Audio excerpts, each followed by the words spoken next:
السلام علیکم۔ خبر شامل کرتے ہیں ہمارے بیورو چیف گل حسن لاہڑی کی رپورٹ کے مطابق بلوچستان نیشنل غریب پرور پارٹی کے سربراہ میر بھٹے خان بزنجو نے میڈیا سے گفتگو کرتے ہوئے کہا ہے کہ بلوچستان کے سب سے بڑے صنعتی شہر ہب کے انڈسٹریل ایریا میں لوکل مزدوروں کا استحصال عروج پر، بنیادی ضروریات زندگی سے محروم ہیں۔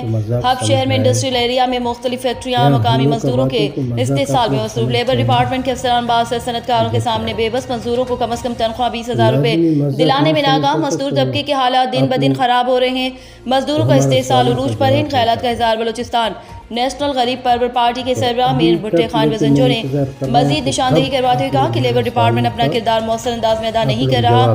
ہائٹ ایریا میں لیبر قوانین پر عمل درآمد نہیں ہو رہا، جبکہ مقامی مزدوروں کو کم تنخواہ ادا کی جا رہی ہیں۔ لیبر ڈپارٹمنٹ کے افسران کی طرف سے بھی اس سارے معاملے پر مکمل خاموشی نظر آتی ہے۔ دوسری جانب تبدیلی سرکار کی حکومت کے اقتدار میں آتے ہی سخت مہنگائی کے دور میں اپنے گھروں کے چولہے ٹھنڈے گرم رکھنے کے لیے اسی وقت 15 سال سے لے کر 60 سال تک کے ضعیف العمر لوگ ان مافیا نما فیکٹری مالکان کے ظلم کا شکار ہیں اور ضلع انتظامیہ اور لیبر ڈپارٹمنٹ کے افسران کو چیخ چیخ کر اپنی طرف متوجہ کر رہے ہیں۔ آخر میں کہا کہ ہم وزیر اعلیٰ بلوچستان میر عبدالقدوس بزنجو، MN بلوچ لسبیلا ٹو گوادر محمد اسلم بوتانی، صوبائی وزیر سردار محمد صالح بوتانی سمیت متعلقہ اداروں سے مطالبہ کرتے ہیں کہ لیبر ڈپارٹمنٹ کے افسران کی مکمل خاموشی اور ہائٹ ایریا میں مقامی مزدوروں کے ساتھ ناانصافی کا نوٹس لے کر انصاف فراہم کیا جائے۔